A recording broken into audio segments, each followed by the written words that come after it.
So the first thing, of course, is you need to load the dplyr package, and you'll get some warning messages as you load the dplyr package. But because there are other functions that have the same name, but you don't have to worry about that for the moment. So the first function we'll talk about is the select function, and so I'm going to use a sample data set here that you can download from the website, and so I'm going to load it here, and it's a data set on air pollution and temperature air pollution and weather variables in the city of Chicago for the years 1987 to 2005, and it's kind of daily data. So if you take a look at the dimensions of the data set, you'll see that there are 6,940 rows and 8 columns, and here are the first couple of rows of the data set and the first 5 columns. Now, one of the things you can do for any data frame is to look at the names, or the variable names, using the names function. So here I'm going to print out the first few variable names. And one of the nice things you can do with the select function in dplyr is to actually access the columns, or a set of columns, in the data frame using the names rather than the indices into the columns. So here, let's say if I want to look at the columns starting with city and ending with dptp, which is the dew point column, and I want to include all the columns in between, I can just say, I can use this notation, which is city : dptp, which is not a notation that you can that you would normally be able to use in other functions, but you can use it here in the select function, and you can see it selects all the columns between the city column and the dew point column. So it's a nice and handy way to look at subsets of columns of a data frame by just you referring to them by their names.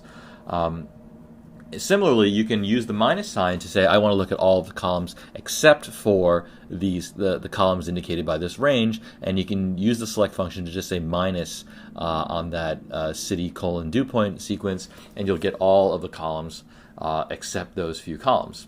So the equivalent code to do this in kind of regular R without using the dplyr package is a little bit tricky, because you have to find the index for where the city column is, and then you have to find the index for where the dew point column is, and then you need to take the negative of those indices. So it's not particularly complicated, but it's an extra 2 lines of code, and perhaps not as readable. The filter function is the next function in dplyr that we'll talk about, and it's basically used to subset rows based on conditions. So for example, you might want to take all the rows in this Chicago data set where PM2.5 is greater than 30. So I've got that condition here as the second argument, and so that just creates a logical sequence, and it subsets the rows in the Chicago data frame based on that sequence. And we can see the first few rows here that I printed out, all of the values of PM2.5 are greater than 30. But you don't have to just subset rows based on values in one column. You could take multiple columns and create a more complicated logical sequence. So here I'm looking at PM2.5 greater than 30, as well as temperature greater than 80. And you can see that now in this, when I print out the first couple of rows here, all of the temperature values are greater than 80, and all the PM2.5 values are greater than 30. So you can have an arbitrarily complex logical sequence there, and the filter function will subset the rows based on that sequence. And again, the nice thing about this function, just like with select, is that you can refer to the variable names directly using their names, and you don't have to kind of subset out each variable using the various subset operators. The next function, arrange, has a simple purpose. It's basically used to reorder the rows of a data frame based on the values of a column. And this is something that can be kind of a pain in the neck to do in R, and the arrange function makes it quite a bit simpler and easier to read. So here, this example is very simple. I just want to arrange, I want to order the rows of the data frame according to the date variable. So I want the date variable, so the kind of the lowest date to be on top, and the highest date to be, or the latest date to be on the bottom. So I arrange the Chicago data set to by the date variable. You can see that the first couple of rows start in 1987, and then when I use the tail function to look at the last couple of rows, you can see that they all end in 2005. So the data set is ordered now according to the date. Now, of course, we might want to also, for example, arrange the rows in descending order. So the desc function, or the DESC indicator, can be used in the arrange functions to say you want to sort the rows in descending order of date. In this case, you can see now when I print out the first few rows, they start with all the values in 2005 and go backwards, and the last few rows end in 1987. So I've just reversed the order of all the rows in the data frame according to the date. The rename function is very simple. It can be used to rename a variable in R. But actually, this is a surprisingly hard and annoying thing to do in R if you don't have a function like this. And so here you can see that I've got the names of the variables here, and the PM2.5 variable is called PM25tmean2, which is a bit of a mouthful, and I might want to simplify that. Maybe I just want to call it PM2.5. Similarly, the dew point variable is called dptp, which is not particularly intuitive, so I might want to rename that variable too. So here I just call the rename function. Again, I pass it a data frame, and then I say I give it the new name, and I say equals, and then I give it the old name. So now I want to say dew point equals dptp, and then I give it PM2.5 equals PM25tmean2, and that renames those two columns in the data frame, and it leaves all the other columns untouched. So now when I print out the first couple rows of this data frame, you can see that the dew point variable is there, properly named, and the PM25 variable there is properly named. The mutate function is used to simply transform existing variables or to create new variables. So here, in this example, I want to create a new variable called PM25dtrend, and this is basically the PM2.5 variable with the mean subtracted off. So I want to kind of center the variable. So here I just create this new variable called PM25dtrend, and I said equals PM25 minus the mean of that variable. And when I look at the first couple rows of both the PM25 and the PM25dtrend variable, you can see that the PM25 variable is unchanged. It's in micrograms per meter cubed, but the PM25dtrend variable is kind of in deviations from the mean, and so it will have kind of negative and positive values.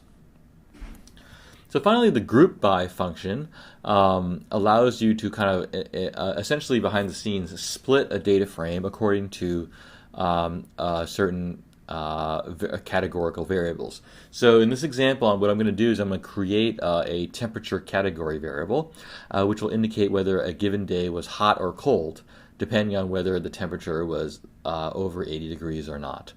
So I create this factor variable called tempcat, and then I use the group by function to create a new kind of data structure based on the original data frame and this tempcat variable. And so I call that new data structure hot cold. And you can see you can print it out here, and it has a slightly different format.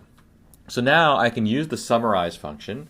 And being from the US, I use the Z spelling for summarize, but you can also use the S spelling for summarize. So I summarize this hot cold object now, which has been split based on the temperature category variable. And what I want to know is I want to know what's the mean PM2.5 for both hot and cold days, what's the maximum ozone for hot and cold days, and what's the median nitrogen dioxide or NO2 for both hot and cold days. And you can see here that if I just print, it prints out a little data frame that has the levels of the tempcat variable, which are cold, hot, and Na. So there are some missing values, and it gives you the summary statistics for PM2.5, ozone, and NO2 in each of those categories. Now, actually, so there is missing data in the PM2.5 variable, so I need to specify the Na.rm equals true in order to get the means of those values with ignoring the missing values. So now you can see that that PM2.5 tends to be lower when it's cold and higher when it's hot, and these are the summary statistics for each of the pollutants in these temperature categories. I can also categorize the data set on other variables. So for example, I might want to do a summary for each year in the data set, and so I can use the mutate function to create a year variable, which is based on the date. I can extract the year information from the date variable by using the as.posixlt function. And then I group by the Chicago dataset by year now instead of previously we had this temperature category. And I can use the summarize function in the same way, and I get a summary for each of the three different pollutant variables for each of the years in the dataset. And you can see that in general, particularly for PM2.5, there's kind of a downward trend over time, which is nice.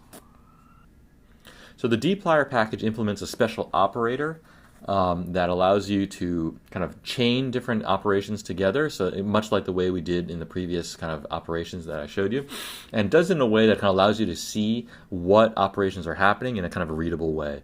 And so it's indicated by a percent symbol, and then the greater than symbol, and the percent symbol.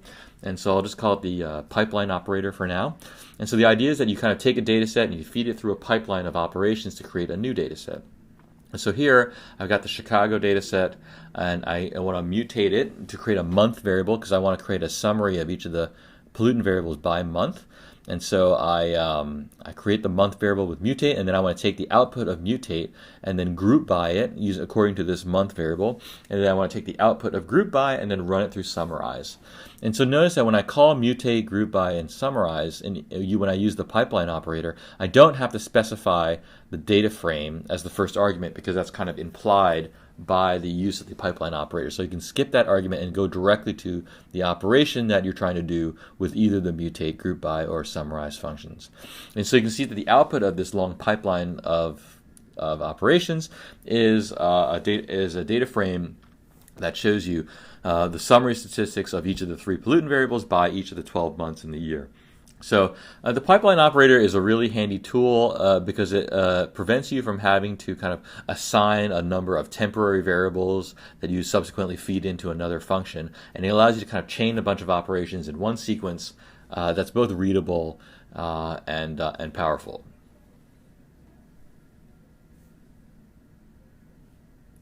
So a couple other benefits just to do when you use dplyr is that you can work with other data frame backends. So this is just using the default R implementation.